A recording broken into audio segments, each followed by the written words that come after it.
Good evening, Demon Phil, Comics and More New Jersey here. And we've got an interview for you this evening. It's same thing as it's been in the past and everything. If you'll let me know in the comments you can see and hear me, I'd appreciate that. And let's get this shared out. We're looking at probably give us about a minute or two here, get some more people involved, and then we'll get started on this. Let me see, getting my end of it shared here, and we'll get going here shortly. So again, if you'll let me know in the comments you can see and hear me, I'd appreciate that. And then let's go ahead and get it shared out. Hope everyone had a great day. Everything's been going pretty cool. Getting ready to blow everything up tomorrow. So, you know, that's about to happen. So, all right, my end is set up here. I've got a couple of eager guests in the background that are ready to get up here. So we're going to have some fun with this tonight. And someone apparently is messaging me. There we go. All right.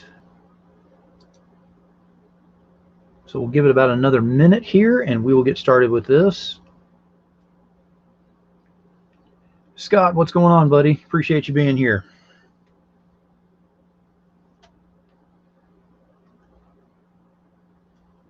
Give us just a moment, get it set up here.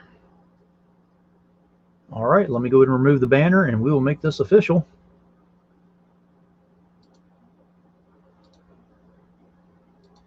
All right. Demon Phil, Comics and More New Jersey here with another interview tonight. This one's going to be fun. This one is, well, we'll just leave it at fun for now. Whenever I bring them out, you'll know what I'm talking about. So first and foremost, let's go ahead and go over our sponsors right now.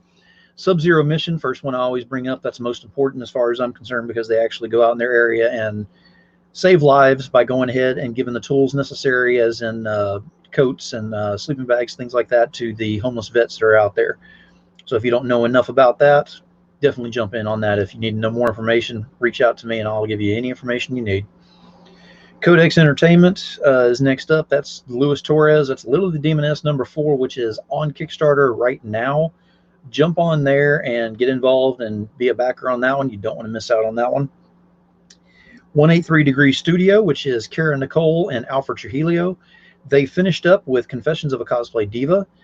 They've got some more stuff that is in the works even as we speak, just hasn't been launched yet, and they're being very quiet about it. So keep your eyes and ears open because that's about to get a lot more interesting on their end. We've got Third Empire, which has got Mojo Ryzen, which should be releasing within the next week or so, I'm hoping. There's been a lot of complications on there, so get your mojo on. Comic Art Groupie, which is Wendy Steen Shaner. Wendy Steen Shaner has got Naughty Fairy Stripper Assassins #4 on Kickstarter right now, and it is doing a great job as well. If you're not a part of that, please get on board with that one. Pantsless Pizza is our other sponsor we got on here because, you know, can't go wrong with Pantsless Pizza. If you don't know enough about that, big reveals going to be coming on that. And we're going to finish it off with the first one that I usually kind of lead off with, which is Totally Rad Comics. Now, the reason I waited till the end on this one is because I have a couple of gentlemen here from Totally Rad Comics. So, without further ado, let's go ahead and bring them out on here. We have got Giovanni Borunda. Hello. And the Clown King himself, Jim Noble. Hello, everybody. All right. Welcome to the show, guys. Happy to be here. Unscripted episode. Oh, wait. Nope. That's next week. I'm so used to it. Yeah. This is not unscripted. Don't go there. No. This is proper one. This is the way you wear a suit and tie. Russell Allen is in here. Eve is here. Eve, thank you for being here. And we've got Angry Artist is in the house. We got a good little group going here. All right, so before we go ahead and get too much involved in all this and everything, for anybody that's out there that doesn't know who y'all are, Giovanni, we'll start with you. Who are you? What do you do? And where to find you? Well, my name is Giovanni Borunda. I'm a writer. I've been working with Jim for about a year now, right, Jim? It's been about a year. Yeah, exactly. So I just did a short story for Totally Represents featuring a character I created, which is a throwback to the 80s slasher movies and the 70s giallo movies.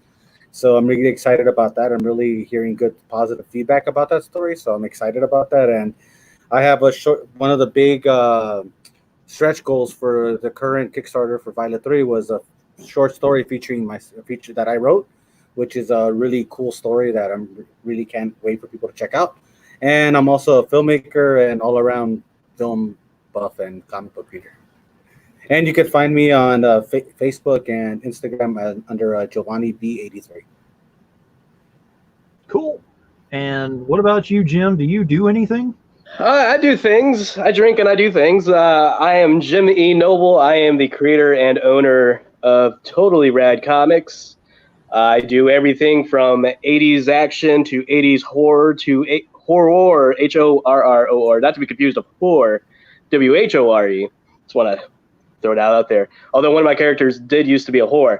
And anything you love from the 80s, I do. I also do sexy space stories as well. You could find my newest space story that I wrote and co-created in Rax #1, which is featured on the Totally Rad Life of Violet #3 Kickstarter, which is going on right now, which last I checked, we were at $19,721 with 202 backers. Very cool. Russell's already firing shots over there, which is not, abnormal. I saw his tiny remark. My girlfriend begs to differ. Not unscripted. Not unscripted. Oh, yeah, that's right. Oh, we're on Facebook. Oh, okay. Let me church it up there. All right, so I'm going to start off with Giovanni on this one. For this right here, I'm going to say, what comics influence you getting involved with writing comics and getting into especially Totally Rad? Well, for me, I've always loved comic books since the time. Actually, I remember it was '92. I was at a swap meet in Pomona. We used to live there back in the day, and my parents took me to a swap meet where this guy had a table full of comics. And at that point, I was into the Batman cartoon and the X-Men, and so I went there and I got excited because I saw X-Men, I saw Batman, and one of the first things I was gravitated towards was Spawn. That was the time that Spawn #1 came out, all that stuff. So I ended up just buying a bunch of that stuff. So I've always had a love for just kind of like more indie books and more genre-based books. But my real passion for stuff that would come help me out with Totally Rad would be eventually. I've always been a film buff ever since I was a little kid. My parents, since we came from a low-income family, there wasn't much we could do, so my parents would take us to go rent movies all the time. So I was way too young to be watching Hellraiser. So apparently my parents thought it was totally acceptable to just put me in front of the TV and my brother, and we ended up watching Friday the 13th. We watched Hellraiser, the Nightmare on Elm Street movies. So I had a love for horror. So eventually, after high school, I got into more underground horror stuff. I got into Italian horror movies. I got into Spanish horror movies and Japanese and Korean horror movies and stuff like that. And eventually, I fell in love. I kind of went backwards. I fell in love with modern stuff, and then I went back and discovered who influenced this director. Oh, it was this director, and then I checked out their movies, and eventually I just got into the point where now I just enjoy really cheesy genre stuff from the 80s and the 70s, especially if it's from the 80s. Because for me, the 80s have the certain nostalgia factor to me because I was born in the 80s. But for me, I love everything about it. The music, I love the style of it, the aesthetic of it, and also I love the fact that a lot of 80s stuff, even though they're low budget or cheesy, a lot of it was made with passion and with heart. A lot of these people, this is their only time making a movie, so they're trying to do the best they could, even though unfortunately the movie did not come out so good. But for me, for me, I get an enjoyment of telling these type of stories because it's the type of stuff that I grew up watching. So eventually, there's a nod in a script for Neon that eventually is going to come out, where I reference this. Okay, so when Flashdance came out, there's a bunch of knockoff movies, right? And one of them is called Heavenly Bodies, and it's one of my favorite of all times. And I saw it in a theater at a midnight show where people were drinking, and I was driving, so I was sober. So, but the movie it's just great watching a movie with a crowd that enjoys, that gets the fact that, yeah, this is a bad movie, but, we're enjoying it together. It's about the experience of it. And so I hope for people to really, I hope to make the type of stuff that I would enjoy watching. And that makes complete sense with that, absolutely. And Tom even said 80s was the most epic pop culture era ever. And yeah, definitely. It was I totally totally rad. exactly. I don't know. I just for me, the 80s. That for me, I just enjoy 80s music a lot more than 90s. For me, everything was better in the 80s. Like the new wave was better. The catchier songs were, the 80s metal was more better for me, my taste. You know what I mean? As far as I'm concerned, Metallica's only albums are the first like 4 albums. That's it. After Injustice for All, they don't exist to me. Sorry. Oh wow. Hate mail. Now, Jim, what about you? Well, I mean, there's a lot that inspired me. I mean, I've said it before and I'll say it again. Chris Claremont's run in the X-Men was a big thing for me. I grew up on that. First comic I ever read was X-Men 129, first appearance of Kitty Pryde. I grew up on my dad's old comics and then eventually got into comics, into the modern comics. And one of the more modern comics that I got into was Zombie Tramp, done by Dan Mendoza at the time. And seeing the stuff that he was doing was just like, wow, like I want to be doing cool stuff like this. This is really awesome. And, I'm also a huge fan of the 1980s. I mean, I love the movies, the styles, the music. I mean, not just the movies. I mean, the music videos of the 80s, the golden age of music videos where freaking Bret Michaels and CeCe DeVille are telling me to talk dirty to them and have nothing but a good time doing it. So I love that. And, nothing but playing in factories that only manufacture dry ice and sparks. I love hair metal, and I actually do plan on doing a hair metal book. But yeah, I mean, and as far as movies goes, I mean, you name any 80s movies, I've at least seen it once, if not 5 times, if not, in the case of Ferris Bueller's Day Off, at least 100 times, if not more. But also I love, there's some stuff in the 90s I love, but not as much as the 80s, and as well as the 70s and 60s as well. But again, the 80s is where it's at, and that's where Totally Rad is at, and will always be at. Now, we might do other things that are outside of the 80s, but the main thing with Totally Rad is we are based in the 1980s. And we are looking for nothing but a good time. And you can talk dirty to us if you want. Oh, wait, I forgot. We're not on Unscripted.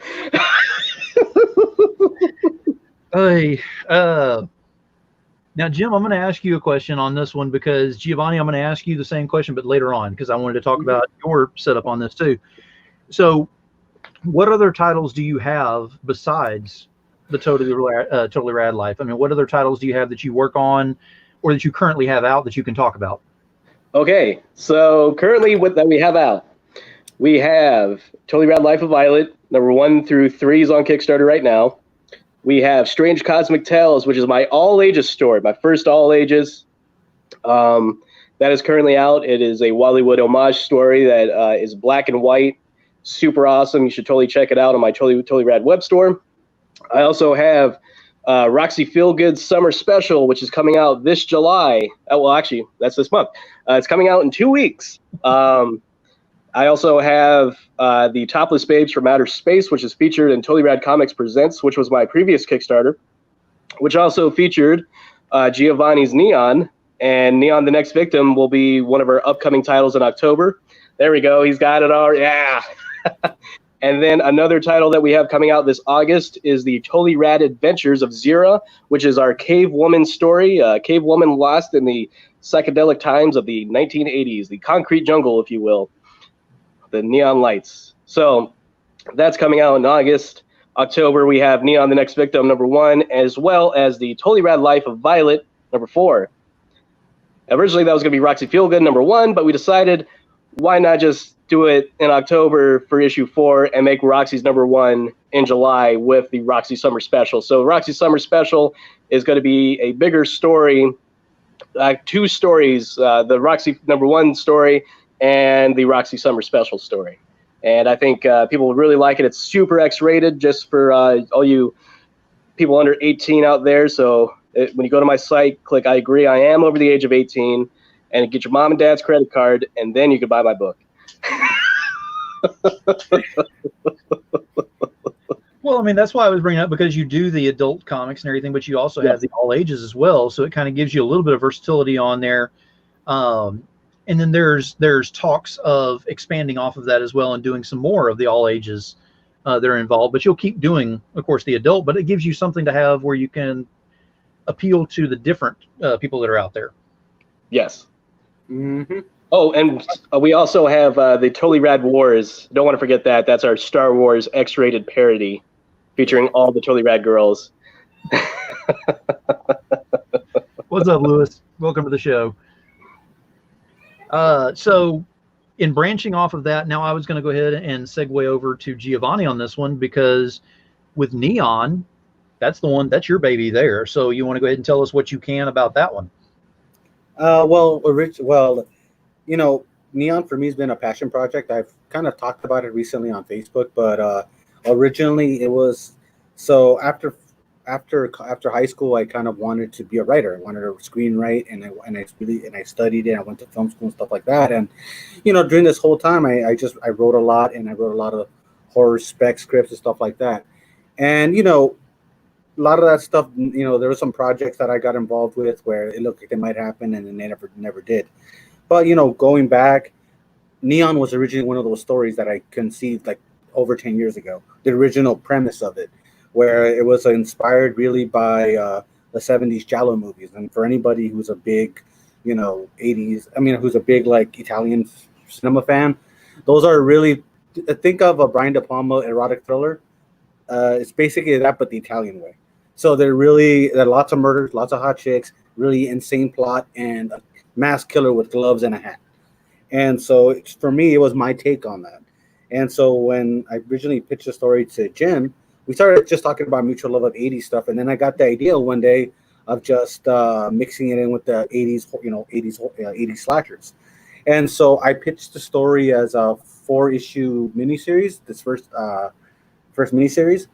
And I'm pretty excited about it. It's a really complex story. It has a lot of ins and outs, and I'm hoping that people will really enjoy the characters, as well as delivering, the blood, nudity, and insanity that you expect from, an 80s genre movie. And, for me, I believe, when people can see that, what you're creating is something from the heart, something like you're passionate about, people will enjoy it a lot more. And I'm hoping people will really like the story and really, like I said, I'm hoping to get good feedback from it, because I've already written all 4 issues.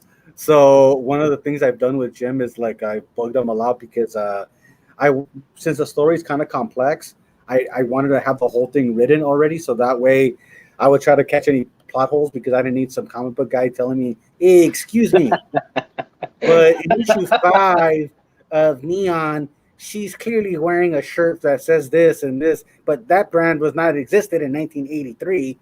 So I tried my best to kind of, make sure stuff sticks to that era that it takes place in.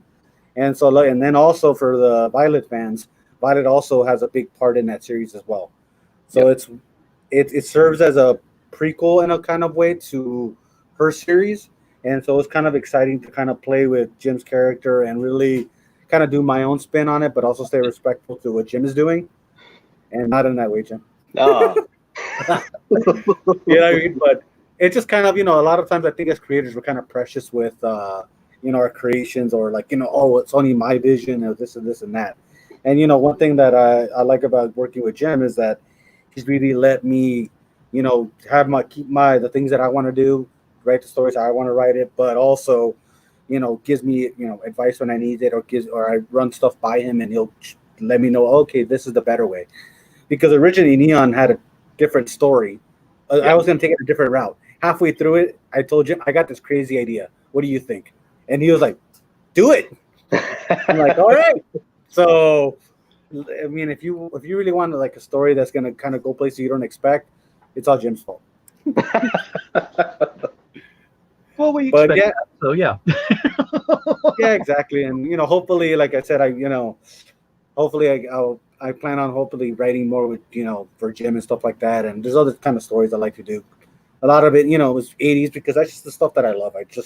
For me, that's the genre, that's the era that I love, and that a lot of the stuff I enjoy is from that era. So I kind of just want to play in that playhouse. Yeah. No, eventually, Yeah, I mean, it makes total sense with that and everything, and I love the premise, for your character and everything in this, because it doesn't go with the same storyline that we've already gotten, so it takes you on a totally different path with this, which is great. But you're still sticking with the '80s, and I like that. Make sure she has a swatch. She's got to be wearing a swatch. Yeah, oh yeah. The brighter the better. That's what I used to think. Oh yeah, exactly. And that's one thing where it's kind of like when I'm writing that issue, when I'm writing the series, just trying to have everything line up with that era. And I was like, oh, dude, I really love this song. God damn it, it came out in 1984. Yeah. So I'm like, okay, fine. I have to limit myself, okay, because the story took place in 1983. And so for me, that's a big year because that's the year I was born. So for me, I kind of like having stuff in that era. So it's just writing stuff and that, trying to. Luckily, a lot of the songs that I love are before '83, so I can go with it. But I wrote this perfect scene, this perfect kill, and I wrote it to this one song, and I researched it. I'm like, nope, can't use it. Tom is bringing up. Everybody watch Hot Tub Time Machine. Oh yeah. Oh yeah. Oh yeah. That's yeah.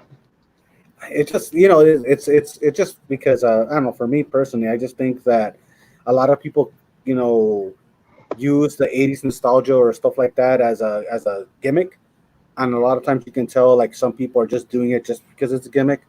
And I mean, one thing I like about Jim is that when we started first talking about '80s stuff, he knew about the most random '80s shit that we're the most random '80s stuff. You know what I mean? Yeah. That you can tell like a real fan of the '80s would get. So that was one of the things where like, okay, the guy definitely enjoys all the same I do and has a real love of the '80s, and that's really important to me because I want to be respectful to that era and those and the characters, but also have fun. Yeah, I mean, I grew up in that era, and Jim seems to know more about the '80s than I even do. I watch a lot of the same things over and over again. I'll watch Behind the Music, Huey Lewis and the News at least 20 times. All those bands, Hall & Oates and Def Leppard, Motley Crue, any documentaries I can find on music and TV shows and movies, the making of those movies in the 80s. And it doesn't have to be just fun movies. It could also be Stanley Kubrick movies like Full Metal Jacket. Oh yeah, and that's the thing where it's like the '80s was I think was really rich on serious movies, like genre stuff, and then really bad low budget stuff that was made, especially like the low budget horror films from the '80s. Like I love like the '80s slashers. So like you'll get movies like Bloody Moon, which is like a Spanish slasher, and it's super bad. It's like badly dubbed, and it's amazing. And then Sleepaway Camp, right? You get you mentioned Flashdance earlier, and there is an '80s slasher called Slashdance. Oh, it is. I love that movie. It's also called The Robicide. Yeah. Come on, it has aerobic chicks and a killer. Yep. Oh, dude, that's fantastic. I don't know why, but like that movie Heavenly Bodies, it's like a ripoff of Flashdance, right? So there's like a dance scene where at the end of the movie they have to have basically they have to have a dance off for no goddamn reason at all, and the music is really catchy and it's really awesome, and it's just like, see, this is amazing. Too bad it's a bad movie. It's like Footloose. I would with that right there. Totally Rad, Big Trouble, and Little Child. I look, Giovanni will agree with me on this. We've both met John Carpenter, right? You've met John Carpenter, correct? Yes. So Big Trouble, like out of all the things I could have gotten John Carpenter to sign, I love They Live. They Live is going to be my all-time, hands-down favorite John Carpenter film. However, the one thing I got him to sign, and it wasn't The Thing, and it wasn't Halloween, it was Big Trouble in Little China. Me too. Kurt Russell in that movie, Kim Cattrall. Oh my God. When I was in line to meet him, right? Everyone else had like Halloween, all the typical stuff. Me, I'm all about Big Trouble in Little China. And when I got to meet him, I was like, this movie shaped my childhood because it's one of those things where you watch it over and over again. And when I became an adult, I finally got that, I finally got the point of the story that the main character is not the hero. The sidekick is a hero. Yeah. Right? Jack Burton is technically on the old Pork Chop Express. Yeah, he's technically the sidekick of the whole movie because he constantly screws up the whole time. Except he thinks he's the hero. And that's what makes that movie so perfect because the writing is so sharp. He goes in with the submachine gun and shoots it up in the ceiling, and it knocks him out. It's just like it would happen. That would happen to that guy. Dude, he screws up every single chance he has to be a hero, and that's why I like his character a lot because he's really good natured. He's, he wants to do the right thing, but he constantly screws up. And it's his friend, the guy that you wouldn't think, he's the one who's the badass who has to fight everybody. And the movie's just perfect. And it's like, I got to meet him. And I was like, thank you so much for inspiring me to want to be a storyteller because, for me, John Carpenter is his own genre in movies as far as I'm concerned. Like all his movies are in his own. He can do you ever seen In the Mouth of Madness? Oh yeah. Like, fantastic. And then for me, it's like I'll look at it. I've looked at his films from the start until like the more recent ones, and no matter what quality of movies they might be, they're always his own style, and that's what I respect about him. I respect filmmakers that make their own, have their own voice in a place where you're expected to just shoot and cut, and that's it. Yeah. Yeah, I mean, it's like you said, it's pretty much his own genre. I mean, it's whenever you talk about horror movies, there's horror movies, and then there's John Carpenter, which is on another level with that because his movies automatically, as soon as you're watching, you're like, that's a John Carpenter movie. You automatically know. You just get that feel from it. Oh yeah, exactly. John Carpenter, Wes Craven, George Romero. Yeah, they all have their unique style to films and. Exactly, and that's what I enjoy especially about like a lot of the '80s stuff. A lot of these filmmakers really came out with their own unique voices, like Wes Craven stuff. I know he did stuff in the '70s, stuff like that, but Nightmare was just perfection. You know what I mean? And that's the thing. Whereas, like you look at Tobe Hooper, right? He did a lot of good movies back in that era, and so did a lot of like these really good filmmakers came from that era. Oh yeah, Tobe Hooper, man, Poltergeist. Oh, wait, that was Spielberg. Oh, no, it was Tobe Hooper. I'm pretty sure it was Spielberg. Oh, yeah. There goes that debate. Yeah. And it's funny because, like, Wait, hold on. Phil, pull that comment back up real quick. All right. He definitely forgot to spell Teen Wolf wrong. Wow. Well, that's okay because you're saying that because he can't hear you anyway. Oh, yeah.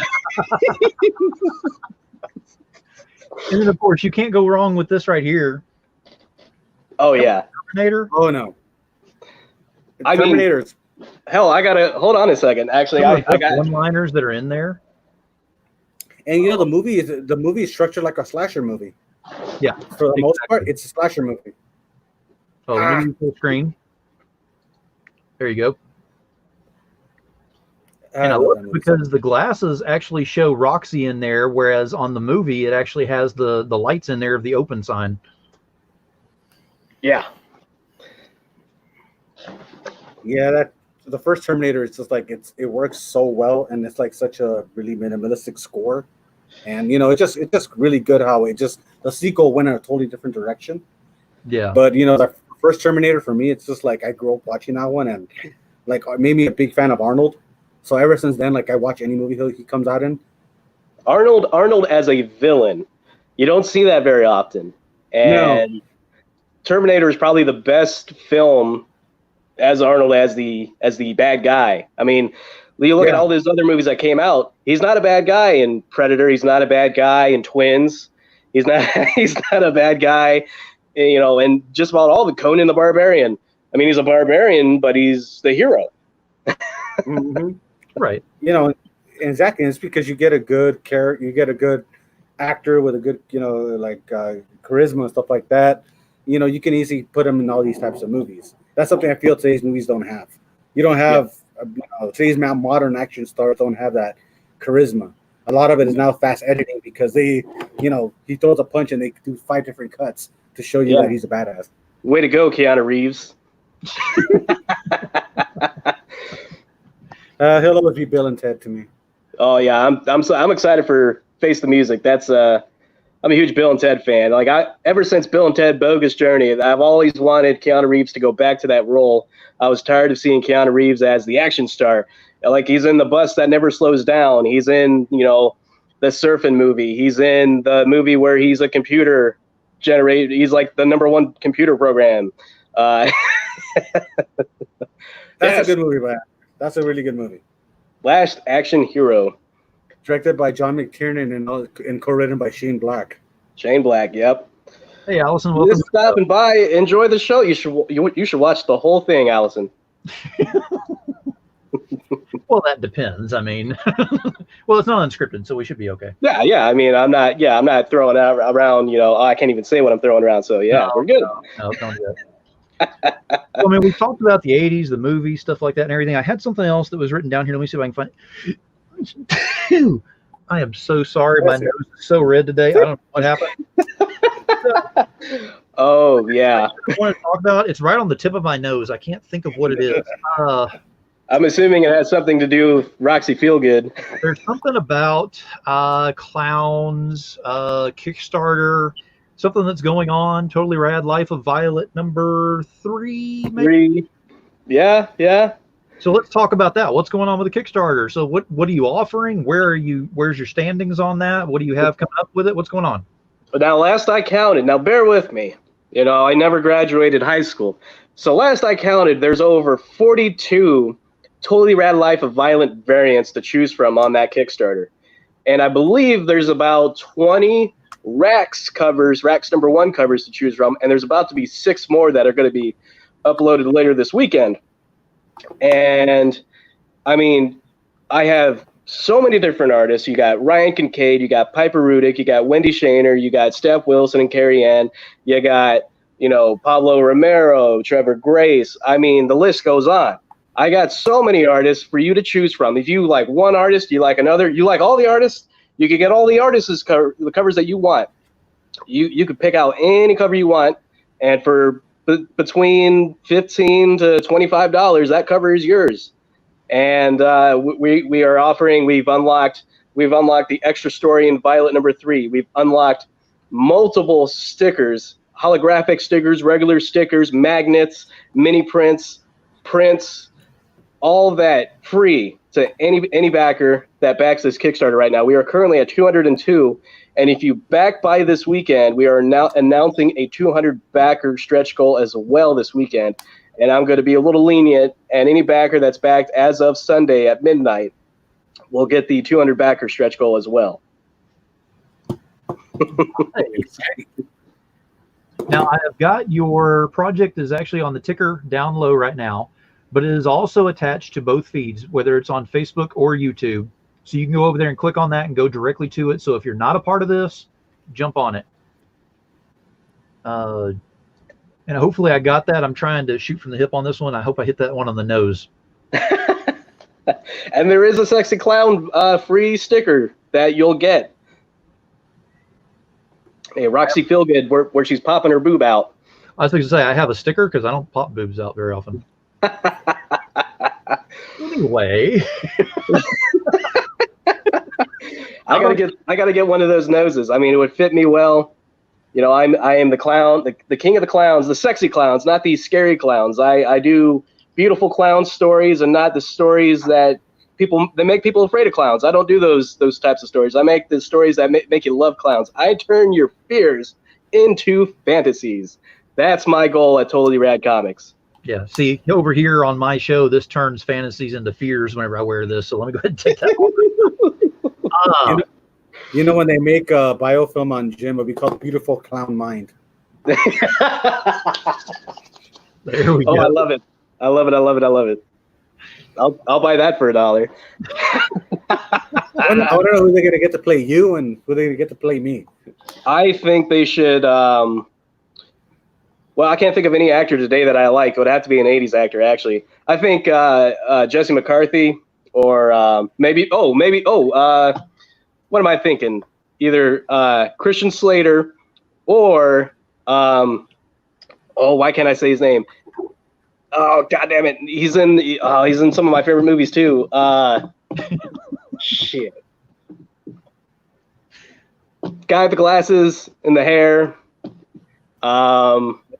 He was in the hair. He was in Dune, not Kurt Russell. Why am I can't think of his name. I'm blanking on his name. I own all of his movies. He's not Dune. He's in Stargate. He's not Kurt Russell. He's the other guy. Oh God, Ultron. Voice of Ultron. Who's the voice of Ultron? I know who you're talking about. Oh, let me look it up. He's in he's in 16 Candles. He's also in what's that other movie? Why am I drawing blanks? Oh man, I'm totally screwing up already. I'm sure there's probably people in the comments right now just screaming out his name. James Spader. James Spader. I knew it was James something. I was like, James Woods? No, it's not James Woods. He's in freaking Videodrome. James Spader. Yeah. Yeah, Scott, there we go. 80s James Spader, or hell, I'll go with an 80s Robert Downing Jr. to play the younger me, but the older me has to be played by somebody else because the 80s Ronnie Downing Jr. was a drug addict and into alcohol and all that stuff. Yeah, he can play the younger me. The older me could be played by, I don't know, like Dudley Moore, Philip Seymour Hoffman. I think I'm naming like everyone who's dead now. Chris Farley. I'd like to see Chris Farley play him. Now, going back to your Kickstarter and everything, because you've got everything that's available on there right now, and you just released, I believe it was today or yesterday, the information regarding the connecting covers, because we have Wendy in the audience right now. Yes, that was today it was at 10 a.m. Pacific Standard Time, and we released 2 connecting covers. So it's a Totally Rad Life of Violet #3 and Naughty Fairy Stripper Assassins #4, and they form together a single image, and it features my character and Wendy's character. And for $20, you could add on the Violet on my campaign, you could add $20 to get it. On Wendy's campaign, you can add $20 to get it. There's also limited to 15 hollow foils that are $30 each on both campaigns that you can add on. But if you do add on the foil, make sure you message us directly so we know once we hit that 15 cap, and then we can let you know it's sold out. So far, I think I have maybe about 5 or 6 foils left to be added on to mine. I'm not sure about Wendy's, but I'm getting close to being sold out of the foil connecting covers. And who was the artist on this? Some small. Oh, the King of the Circles, Steph Wilson and Carrie Ann. Carrie does a good job, yeah. He's good with the circles. No, I got to give Steph hell. He's a wonderful artist. He's done on this campaign alone. He has done, I believe, last I checked, 6 different covers for this Kickstarter. Yeah, and that's just on your project. He's all over everything else too. So I don't understand how that's happening. But yeah, Wendy agrees. Steph and Carrie killed those covers. And she even said those foils are going fast. They are. They really are. I mean, if you're watching this now, it might already be too. If you're watching this on another date, it might be too late. But if it's not too late, get it while you can, because these are going to be super rare and limited, and you're going to, wish that you never missed out on these. And Wendy said she thinks she has 8 Steph covers, so she's got you beat, Jim. Yeah. Oh, that's Steph. Good old Steph Wilson. Well, I mean, he is. I mean, 8 in hers, 6 in yours. He's got a couple of them in CVs, if I'm not mistaken. I think 2? Yeah, I think so, at least. I want to say 2. Yeah. And then, of course, Lewis's, he's got, in there as well. So he's got his hands in a lot of cookie jars on this one. He's all over Kickstarter. He's the king of the circles in Kickstarter. No, he's good people. So, I mean, it's good working with him and everything on all this. And you've got a lot going on with the Kickstarter, and it's doing well. You're just shy of 20 grand. I mean, that's double our previous Kickstarters combined. I talk to you on a pretty regular basis, so each time you come up with a number on there, you're like, holy crap. And I mean, you're freaking out over there because, like you said, double of what you've done, and it's still going. You're not done. You still have Yeah. other things to release, going into this, because you're sneaky that way. Yeah.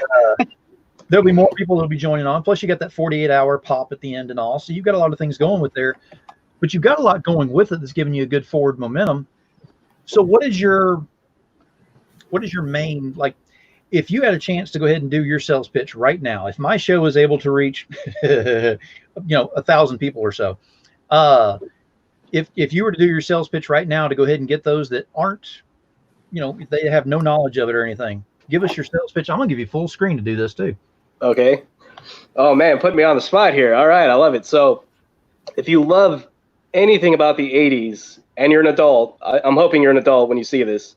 You'll definitely love my books. There's all these '80s references. Any '80s reference, you might look at it and go, "Wait a minute, that sounds familiar," and realize, "Wow, that's a quote from this movie," or that background. That's a background. I've seen that background. That's the name of the hospital in Return of the Living Dead. Stuff like that. Oh my God, that's Eddie Murphy. It's Pee Wee Herman. It's Huey Lewis from Huey Lewis in the News. Anything from the '80s you love, you might be able to find in my story, if not once, twice, 3 times. You never know. Now, this is issue 3. We do have issue 1 and 2 combined that you could buy for $25. That's a deal, if you ask me, considering the prices of my other books that have sold out since issues 1 and 2. And also, not only if you're like, well, I don't know if I want to get an '80s comic right now. That's all right. We also have another comic that's not based in the 1980s. It's actually based in outer space, and it's about sexy alien hunters who go down from planet to planet and collecting trophies. Imagine Predator, but with pretty ladies and no weird-looking faces with the teeth. So if you're into sci-fi, we got a book for you. If you're into the '80s, we got a book for you. If you're into adult, we got 2 books for you combined. So you name it, we got it. For the low price, the cheapest price is $15, $5 shipping, $20. That's a deal for a totally rad comic book. That's a hell of a sales pitch there. So if you're not involved, I would get involved in that. And I will say from experience, and I know most everyone that's in the audience, Giovanni included as well, we've never had a problem with, fulfillment and getting our stuff in a really good amount of time. And it always comes well done, well packaged and everything. And if there's something wrong, they always take care of you on it. So yes, don't worry about any of that. Exactly, which is what you want, Exactly. Now, I'm going to go ahead and shift gears here just a little bit. And this is going to be for Giovanni and Jim on this. So we are not able to attend the cons and everything right now. And more of them kind of getting shut down, which really sucks. But I mean, it's a safe thing to do. So what I would like to do is spin it into a positive on there and say, what has been some of your best memories in a con? Start with you, Giovanni. Well, for me, I think the biggest part has been over the last 2-3 years, meeting other independent creators and just getting to know that, there's a lot of people who started off how I was starting off, just trying to, well, the thing for me is okay, a couple years ago, I found myself without a job. I was laid off, and I was going to film school, and I didn't really know what I wanted to do, and so I ended up going to a book signing, and just talking to a couple creators, and they ended up giving me really solid advice. They're like, "Hey, look, everybody starts where you're at. It's not an impossible thing." And so thankfully, later on, I started going more to conventions and just talking to other local creators, not going to the big people, but also just going to the local guy with the book he put on himself. And it made me realize, hey, you can do this too. It's not a magic formula or something like that. If you have a passion, if you have something you want to tell, then it's something that you can easily put out with hard work. And so that was one thing that it really opened my eyes through going to conventions, was just that I realized that it was something that was achievable. And so I just, I practice, I just use that to motivate myself to just kind of work on my craft, because originally I started off as a screenwriter. So I kind of learned that formula. And so having to switch over to comic books was kind of a difference, because, you're going from going from a way of writing where you're not supposed to tell the director what's going on. You're supposed to tell the story, but not direct in any type of way, to going to a type of writing where you have to direct everything. You have to tell what's going on in the panel, what the layout, all that stuff like that. So for me, it was, just an eye-opening experience of, hey, I can do this too, and it's not impossible. And just another big thing is just meeting, creators that I really looked up to. Like, one of the first comic books I ever bought was Spawn, and then finally meeting Todd McFarlane and have him give me, advice about making comic books. It's just, you can't, when you have that powerful experience with a, creator who ends up being an awesome person to a fan, it makes you want to go like, I want to be like that guy. I want to treat, I want to be the same type of creator there is, because, we're all in that position at one time in our lives. Todd McFarlane was a fan as well, and he got famous a few hundred rejection letters before he even made it into comic books. So it's something like, we all start off, in this way, we all start off somewhere, and eventually, hopefully through hard work and passion, we can all get to the point where they're at, where, people want you to sign their books. And I'm still getting used to that, by the way. That's my long-winded answer. What about you, Jim? Well, actually, I think in recent memories, in the last year, 2019, meeting Larry Wells and talking to Larry Wells, Underground Comics, and eventually getting to work with him on his future Cherry Comics. I mean, that was to me, that was the equivalent of Stan Lee saying, "Hey, do you want to write Spider-Man?" I mean, that was a pretty big deal to me. But also, I'm a huge horror fan. I don't just go to comic conventions. I go to sci-fi cons. I go to horror cons. I don't go to adult cons. Well, not yet. But last year I went to Texas Frightmare, and the entire weekend I drove around Dan Mendoza, Dave DeWatch, and Sean Gabarine. Now you might think, I mean, they know who Dan Mendoza is. They might not know who Dave or Sean is. And Sean, he's currently writing a story called Let's All Die and Shark Squatch. Dave DeWatch, he did the Prom of the Dead comic book. And he does so much amazing other work, not just in comics, but also video games. And of course, Dan Mendoza, the creator of Zombie Tramp, Sad Girl, Psycho Baby, the Still Ill Princess universe. Going out on that Saturday night and sitting with those guys and being treated not as a fan, but as a friend, that was a pretty big deal to me, because it was just like, this is like sitting at the table with, like Roy Thomas and Stan Lee, and then, they're talking shop about the comic book industry, and, Bill McKay was there as well. And it's just like, wow, this is freaking amazing. You got these amazing writers, amazing artists, and just like, and, you just absorb all the knowledge that they give you. And then at the time when I went to dinner with him, I was almost done with Violet. The pages were done, just the lettering wasn't done yet, and it wasn't printed yet. And I remember showing them the pages from that and getting some advice, and it's just like, wow, I took it in stride, man. It really kind of molded me into the creator that I am now. Just the guys like that. I mean, to take the time to talk to me, that was a pretty big deal, because I thought I wasn't really anybody, and Now, yeah, exactly. Dan has been really cool with me. I've met him as well. Sorry, Phil. But yeah, he's really awesome. And he was one of those creators I talked to when I was at going to conventions early on, and he gave me a lot of good advice on making comic books, and basically say, like, make what you want. Don't worry about making stuff that you think people will like. Just do what it is you want to do, and your audience will find you. You know what I mean? Now, for those of you that don't know, Jim used to work for the grading company for CBCS, and Tom wants to know how excited you were to grade BDI books. Honestly, I'll be honest. Grading BDI books was fun, because I'll tell you why.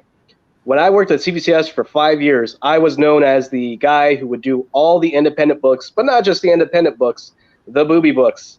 And I'm not saying Big Dog Ink is the booby book central. However, there are covers that feature boobs. And usually 9 times out of 10, I would be the one getting all the Big Dog Ink books. Because one, I had done just about every single one. And Big Dog Ink books to grade and write all the information down was pretty easy. Because usually on just about all the Big Dog Ink books that I graded, the writer was the same guy. Some guy named Tom something. Oh, I can't remember his name. I think he was in the chat. I enjoy, and actually recently I had talked to Tom, For those of you who are watching, we've been on Unscripted a couple times together, and I graded one of his books, and in the indicia it said issue 225.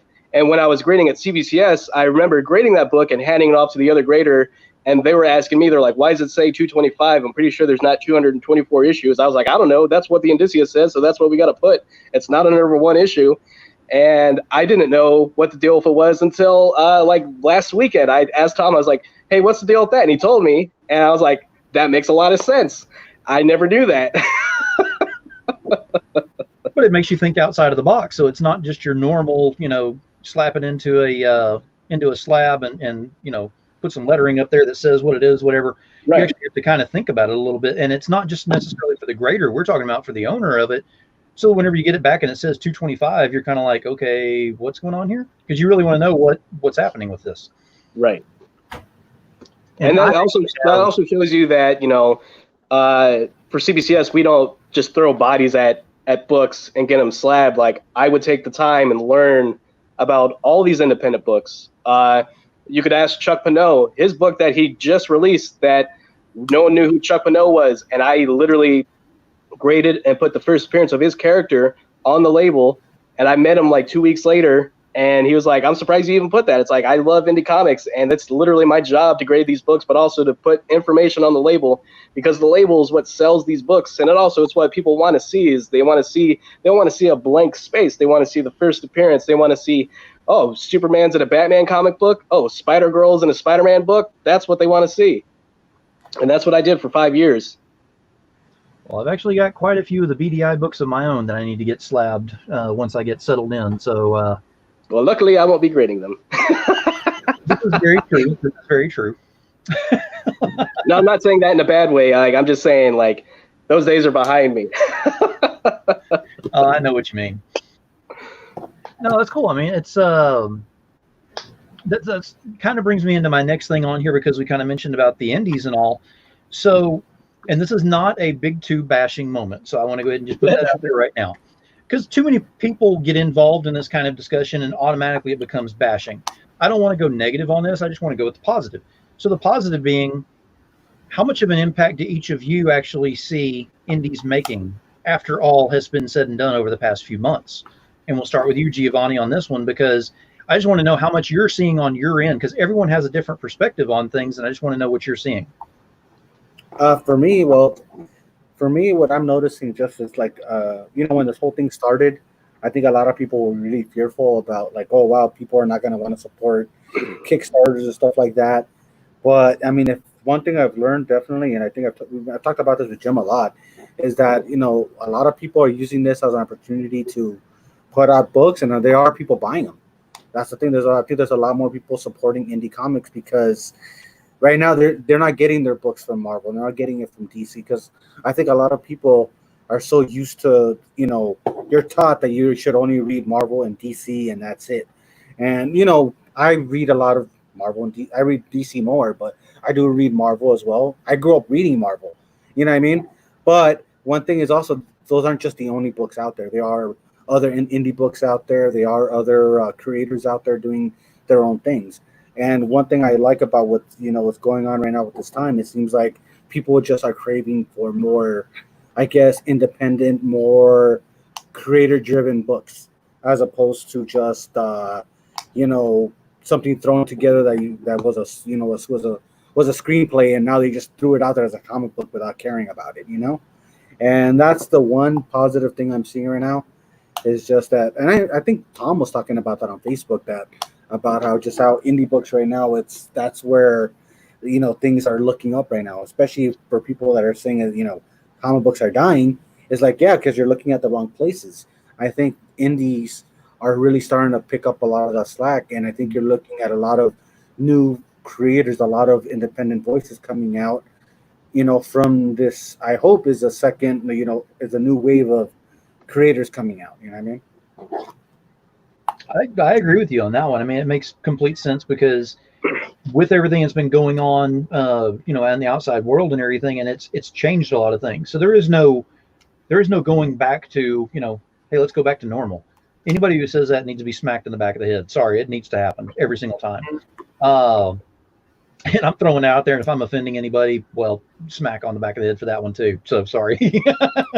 But it's not going to be normal. There is no more normal. It's what I always try to say it as go to the new standard. So we're setting that new standard within the indie industry and everything. Uh, the big two are doing what they're doing, and they're making some changes. And I'm seeing some significant changes, especially with DC. And Marvel's now making some big changes on who they're bringing in with their crew over there. It's a compensation thing. It's like, okay, well, we've been pencils down for this long. How do we go ahead and bring some new followers into this? Well, the problem is with that is indies didn't go pencil down. In fact, Indies went ahead and handed out pencils, which is great because we've got all this new talent and everything that's involved in this. And not only that, but the indies learn more about this, using a camera, using a phone, using your social media. These are tools and these are weapons within this industry to use to go ahead and thrive within here. Even whenever we get back to whatever standard we're going to get to, those are things that you need to have in your arsenal to use, and indies have that now. So that's a huge thing with that. Now, Jim, what about you? What do you think about, where do you feel this is all going? Well, being a independent publisher during the coronavirus time where everything shut down and the, Marvel and DC shutting down the printers, it was the most, for me and Totally Rad, it was the most creative time and it's the most productive time. Being able to put books out, and not only that, but being able to reach out to retailers who probably normally wouldn't take the time to consider Totally Rad Comics, who were looking for books to give out to their customers on a weekly basis, or to introduce their customers to something new and exciting.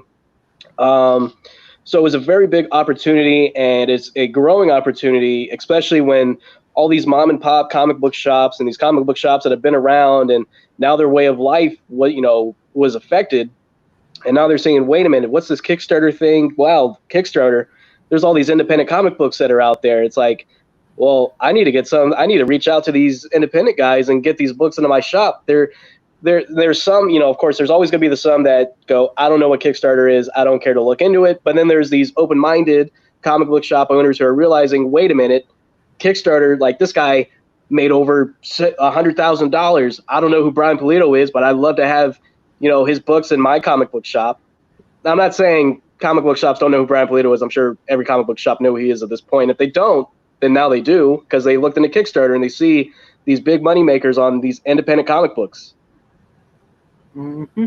And that makes complete sense as well. And it's a matter of getting your exposure out there. So even with shows like this, where we're doing, interviews and book reviews and things like that, it gets your exposure out on your products. And I can't believe I'm going to say this because we're not on Unscripted, but Jim enjoys having the exposure. Truer words have never been spoken. I couldn't think of another way around that one. It was like, not loud. Now, I got to say this because we've been talking about this and it's been some great information and all. However, Steph went ahead and put something in here, and I think Giovanni saw it because he started laughing. I started laughing over here. I don't think Jim's seen it yet, so let's let Jim see it. Is this one of those shows or you interview? Mm-hmm. Hey, I'm not a millennial. I'm not a millennial either, so I have no comment.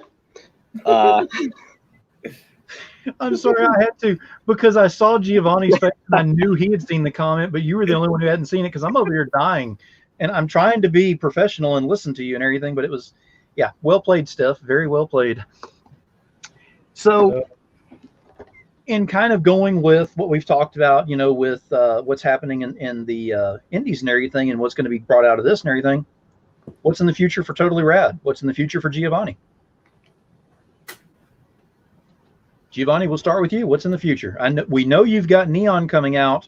What time frame are we looking at? And do you have other projects? You don't have to tell us what, but do you have other projects you're working on as well?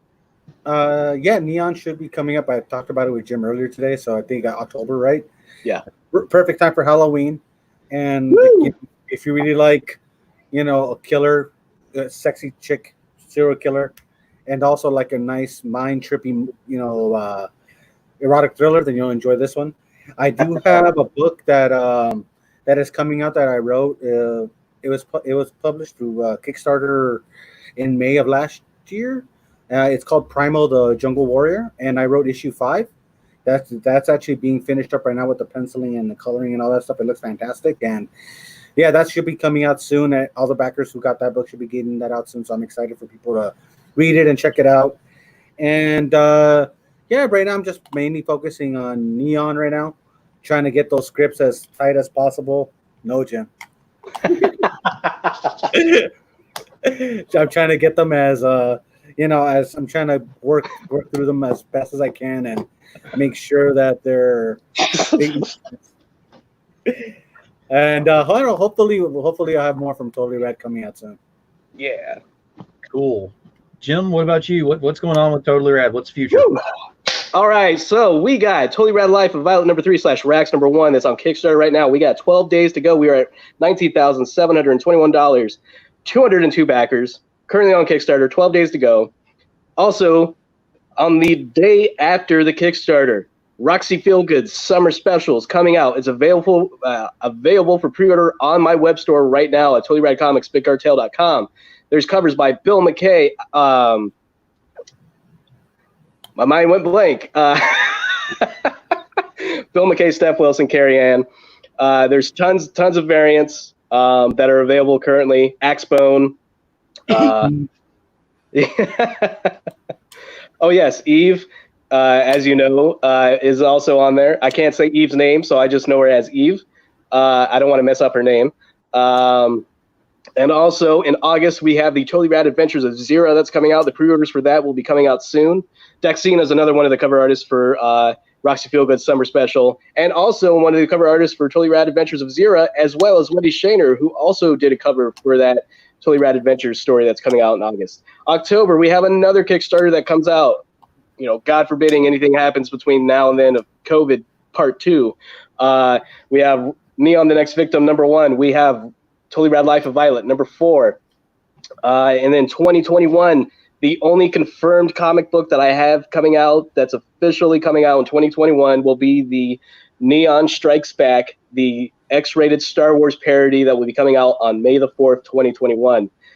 Everything else, it's a surprise, and I can't even say what's going to happen in 2021. I can just tell you that it's going to be totally rad. Very cool. Very cool. Well, I know we're all looking forward to that, and you've got a lot of things that are going on with that, and keeping up with a lot of the projects that you've got going, and you're spacing it out enough to where everybody can go ahead and enjoy, have a moment to breathe, and then it's like, well, crap, here we go again, and take my wallet, and here we go. Let's go ahead and do this. So, with everything that's going on and everything that's happening with it, I actually appreciate the way that you do that instead of trying to, cram in as much as you. Yeah, I cannot talk to Jim. I can't. I really can't. I say he used to be. Yeah, exactly. Like the kid. No, go ahead, Phil. Say what you're going to say. Yeah. Anyway, so you're trying to pile on as much as you. No, that's not working either. Anyway, there's too much going on at one time, and you're able to go ahead and still, keep moving forward with what you got. And I've got to commend you because almost 20 grand and you still got 13 days left. That is huge for this Kickstarter. Yes. So, and I will go ahead and say it was launched on your birthday. So maybe that's, an omen of some kind there that actually says that it was, destined to do well. I wish my birthday was every month now.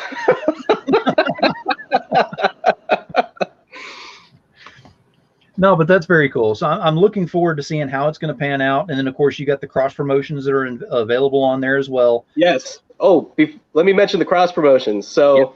I'm doing a cross promotion of Wendy Shaner on Naughty Fairy Stripper Assassins number 4. I'm also doing a cross promotion for Luis Torres on Lily the Demoness number 4. 2 number 4s and then a number 3. I wish I was doing Violet number 4 just so it would be 4s across the board. Easy to remember. But unfortunately, it's Totally Rad Life of Violet number 3. So, but if you back our campaigns, you get these really cool, for Wendy and I, we're doing a really cool trading card by Alfred Lay. And for Lewis and I, we're doing a really cool print, also by Alfred Lay, Totally Rad artist.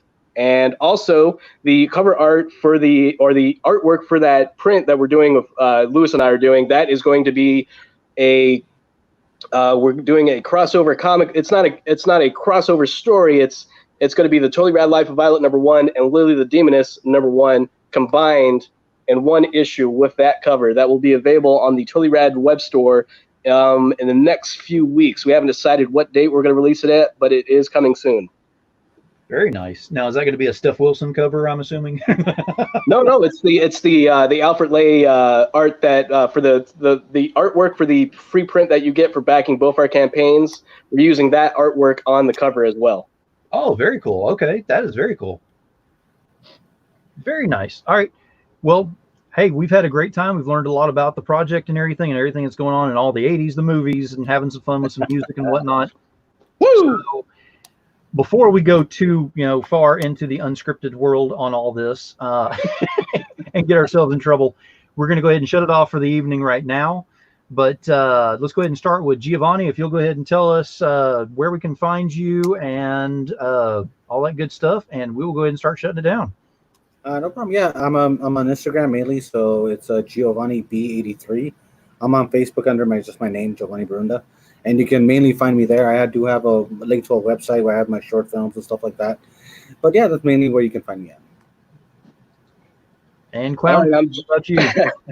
I'm Jimmy Noble. You can find me on Facebook, Jim E. Noble, as it's spelled right over here. Oh, I hate the mirror effect. Right over here. You can find me on Instagram, Jim.E.Noble. You can also find Totally Rad Comics on Facebook. We have a Facebook page. We also have a Kickstarter currently going on right now. Feel free to add me, message me. I'm always available to chat. No matter what you want to chat about, I am willing to chat about it. All right. Let me go ahead and drop y'all back, and I'll finish this up and see y'all in a little bit. Bye, everybody. All right. So we had a great interview with them, learned quite a bit about the project and things that are going on, learned about the love of the 80s and all on there. Now, normally I have a closing statement on here. This is actually going to be a little bit different.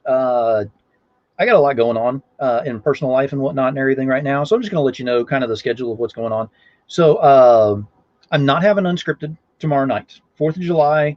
I discussed it with some of the people who were interested in it, and the overall standing was, kind of skip a week. So we are going to be skipping tomorrow. So no unscripted tomorrow. The next time that I will be on, I actually have Sora Sung will be my my guest on Sunday. And then I will have Rob Multari of Lone Wolf Comics will be on Tuesday. And then on Friday the 10th, I actually have a trilogy of people who will be on here. It'll be Tom Hutchison, CB Zane, and Wendy Shaner. We'll be on here talking about ClickCon.